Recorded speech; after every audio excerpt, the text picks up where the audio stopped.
So this video is going to cover one or two quick factoring tricks that only work in a very specialized situation. Last semester I showed you guys a video on the difference of two squares, which is when you had a squared minus b squared, and we factored it into two parentheses. This is a specific rule that only works if you have the sum or the difference of two cubes. So what that means is your original problem is either a cubed plus b cubed or a cubed minus b cubed. Now, they're actually written out here what you factor them into off on the side, and I'm not going to show it in the video, but if you actually FOIL these parentheses out, you'll see that they do work. If you FOIL these two or multiply them out, you'll get back to this answer because some of the terms will cancel. Same thing right here. If you multiply those out, you'll get back to here. What I want to do is just show you two quick problems where we actually put this into action. So, we have an x cubed right here, which is probably a tip-off that this formula might work. But you have to write it as something cubed minus something cubed.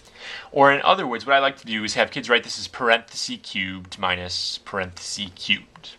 Well, x has to go in here because x to the third power is x to the third.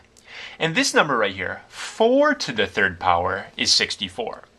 So I'm going to write it like this. My a is an x, and my b is a 4. So anywhere I see an a in my formula, I'm using the subtraction line right here, I'm going to replace it with an x. Anywhere I see a b, I'm going to replace it with a 4.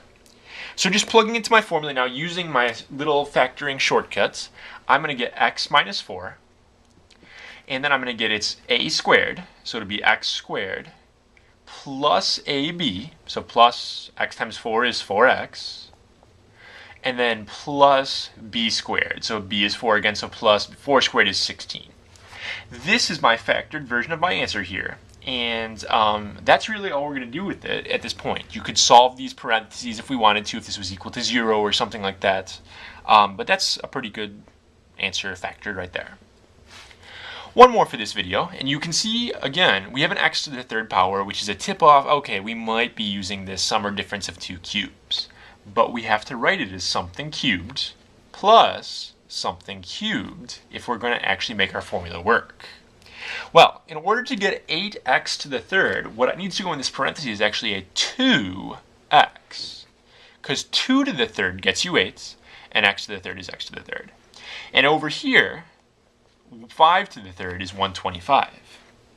So I'm using the top line of my formula, up top there. And in doing my formula here, my a is going to be a 2x, and my b is going to be a 5. So what I'm going to do is I set this up here, is plug in.